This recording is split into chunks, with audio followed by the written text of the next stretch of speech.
¿Qué tal? Pese a las presiones de los últimos días, los bloqueos en carreteras, las manifestaciones en redes sociales, los llamados a movimientos, el gobierno mantiene su decisión de impulsar la reforma al empleo público en la Asamblea Legislativa. Nuestro compañero Josué Bravo, periodista de la sección de política del diario La Nación, escribió un reportaje sobre este tema. Los ministros de Planificación y de Trabajo le confirmaron a Josué que luego de reuniones sostenidas por el gobierno con representantes del Magisterio Nacional, el Poder Ejecutivo reiteró su apoyo a esta iniciativa y a las que tienen que ver con reformas a las huelgas en servicios públicos. Josué, bienvenido.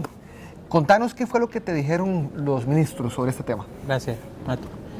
El tema es parte de la coyuntura nacional.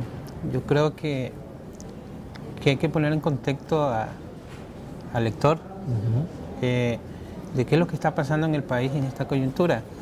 El gobierno de don Carlos Alvarado está gobernando en un momento difícil cuando las finanzas públicas están bastante débiles. Es ahí donde viene la reforma fiscal, de los cuales los gremios se pusieron el año pasado y ya conocimos el contexto de huelga que en algunos ministerios, como en el de Educación, duró aproximadamente 3 meses. En esa reforma el objetivo entre los principales es mejorar la recaudación, pero también plantea contención del gasto. Y hay un apartado de empleo público, donde regula, marca la cancha, obviamente con posterior reglamentación, sobre los incentivos salariales. De hecho, ayer el Ministerio de Planificación publicó una propuesta que va a estar en consulta en su web en las 2 próximas semanas, sobre evaluación del desempeño de los trabajadores públicos para que ellos puedan recibir uno de sus beneficios, que es la anualidad. Entonces, en esa coyuntura, eso viene molestando a los sindicatos específicamente, y es parte de los cambios estructurales que tiene que hacer el Estado costarricense como tal para garantizar eficiencia en los servicios del Estado, que es una queja muy común del ciudadano, pero controlar también el manejo de las finanzas. En ese sentido, y dándole continuidad a la reforma fiscal, el gobierno, el Ejecutivo, en el despacho del Ministerio de Planificación elaboró una propuesta sobre empleo público. Si bien es cierto, lo que es incentivos salariales está bastante regulada en la reforma fiscal, la reforma al empleo público viene a plantear un salario único. También la queja que está en la ciudadanía es ver las desigualdades salariales, como en un funcionario que hace la misma labor en una entidad autónoma puede ganar 3 veces más de lo que gana un mismo asalariado haciendo el mismo trabajo en un ministerio. Por ejemplo, hay una especie de desigualdades, los megasalarios, las megapensiones, todo eso está envuelto en la coyuntura de lo que dice la nota. En ese sentido, a pesar de las protestas, los bloqueos de la semana pasada que provocó la renuncia por presiones de estos grupos, valga la redundancia de presión, la renuncia del ministro de Educación, Edgar Mora, el gobierno mantiene su posición de echar hacia adelante, de no retirar, digamos, la reforma al empleo público como lo demandan esos sindicatos. Yo creo que eso es valioso, es un punto a favor, no pierden el norte a pesar de las protestas y el acercamiento que tiene el gobierno. Porque Josué, una pregunta, bueno, precisamente que dice que existe todo este contexto, porque es importante que entendamos bien el tema. La reforma del empleo público, como bien vos decís, lo que pretende acabar es con una práctica que está muy enquilosada en nuestras instituciones, donde existe una gran brecha salarial, una brecha incentivada por la creación de pluses salariales, de beneficios que otorgan, por lo general, convenciones colectivas, que hacen que entre funcionarios que hacen la misma labor existan grandes diferencias salariales. Ahora, este proyecto lo que plantea es el esquema salario único para los nuevos funcionarios. O sea, no hay un impacto en los actuales, salvo que ellos quieran pasarse voluntariamente al nuevo esquema. Y lo que harían es generar toda una estructura de salarios competitivos para que exista, digamos, una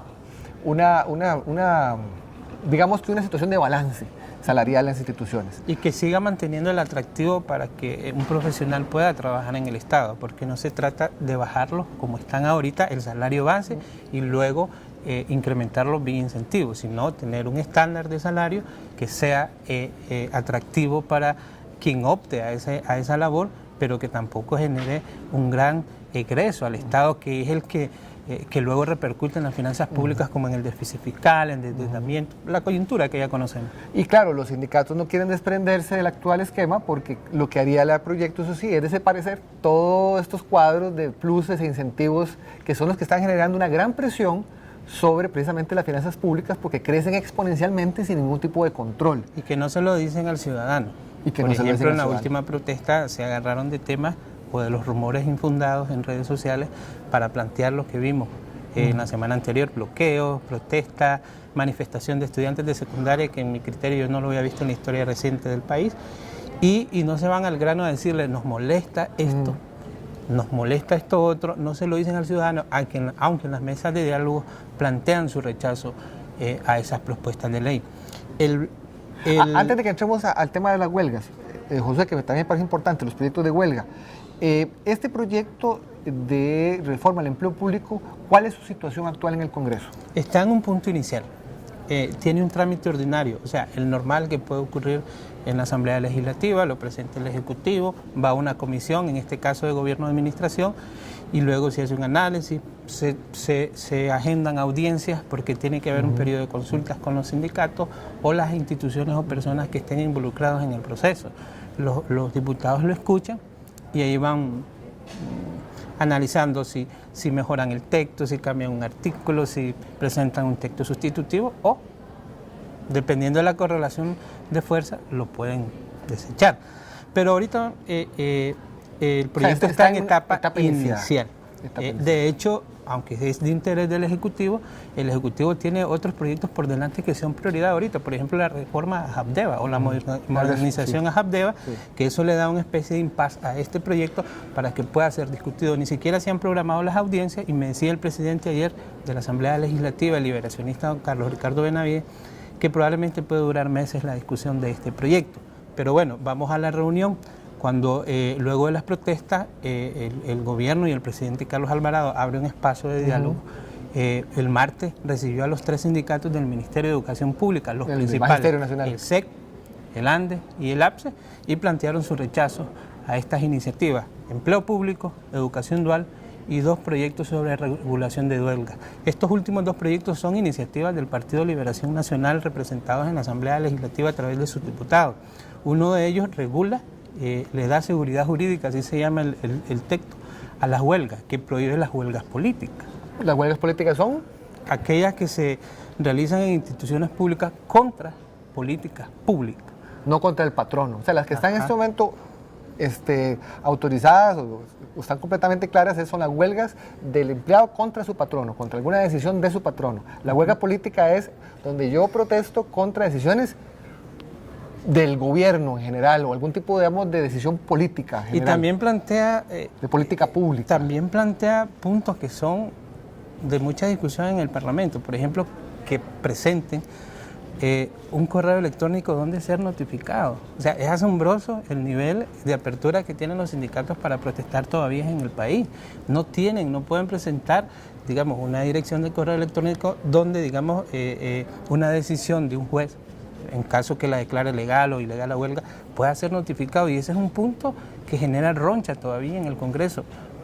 En un mundo donde hay redes sociales, donde hay páginas web, donde hay correos electrónicos, imagínense que ese punto también es de suma importancia en el debate que se está dando en la Asamblea Legislativa. Pero bueno, hay otro presentado por la diputada Yorleni León, donde hace una lista de 79 servicios públicos que declara como esencial, incluida la educación. Y los comedores escolares, por ejemplo. También algunos servicios, o los servicios de salud, a través de la red de puestos de salud y hospitales de la Caja Costarricense del Seguro Social. Entonces, eso es lo que está planteado en el Legislativo, y eso es lo que incomoda a los sindicatos, y ese es el planteamiento de rechazo que han hecho al Ejecutivo en la reunión del martes. Pero el presidente, a través de su ministro Steven Núñez de Trabajo y Pilar Garrido de Planificación, le dijeron: sí, estamos con la apertura de dialogar, de continuar, de establecer una agenda de prioridades, pero estos temas van a continuar en la Asamblea Legislativa por los argumentos que ya conocemos. queremos El propio presidente dijo, no hemos renunciado a este proyecto. Lo reiteró ayer en una conferencia semanal que hace con los medios de prensa. Ya lo que sus ministros manifestaron el martes en una reunión con los sindicatos, ayer públicamente dijo que no ha renunciado, que va a continuar. Entonces, siguen la ruta de hacer los cambios estructurales que requiere el país para mejorar sus finanzas y generar desarrollo. Al final ese es el objetivo. José, para ir terminando, bueno, una cosa es la posición del Poder Ejecutivo. Mantiene firme su intención de impulsar el proyecto de la reforma del empleo público y de fungir como una especie de mediador con respecto a los proyectos que tratan de regular los abusos con las huelgas en el sector público. Porque no son iniciativas del Ejecutivo. ¿Qué dice el Congreso? El Congreso, si bien es cierto, posterior a la huelga anterior, había una correlación de fuerza de entrarle de lleno a estos temas, no ha variado. Las principales fracciones que ayer consultamos, el PAC, Diputados de Liberación Nacional, la Unidad Social Cristiana, incluso Restauración Nacional, dicen, sin entrar en el fondo del tema, es necesario que se siga discutiendo. Pero, digamos, don Carlos Ricardo Benavides, que es el proponente de la ley sobre brindarle seguridad jurídica a las huelgas, dice, estamos abriendo un espacio, tenemos 3 semanas de estar dialogando con los gremios, con los sindicatos, para ver puntos de acercamiento, de coincidencia, sin que se varíe el objetivo inicial de la propuesta. En esa línea también la fracción del PAC están haciendo, digamos, una apertura de diálogo. Y decía don Eduardo Christian, de Restauración Nacional, dijo algo puntual. Las fracciones no han decidido sobre el fondo de los temas, qué oponerse, qué no oponerse, qué proponer. Piensa que debe continuar la discusión, pero dice, sería un mal precedente retirar proyectos de ley por presiones de una huelga. Yo creo que te lo diga, digamos, una fracción conservadora, que ahora en este escenario vemos que al parecer está aliado con estos grupos de presión, yo creo que dice mucho. Pero sí hay una apertura y voluntad de dialogar, de coincidir en algunos puntos que se puedan coincidir, probablemente otros no, y esa es parte de la esencia de la democracia costarricense, claro, que eso no existe en otros países de la región o existe poco. Bueno, pues José, muchísimas gracias por tu tiempo y muchísimas gracias a ustedes por acompañarnos. Nos vemos en el próximo contacto. Soy Ronald Matute.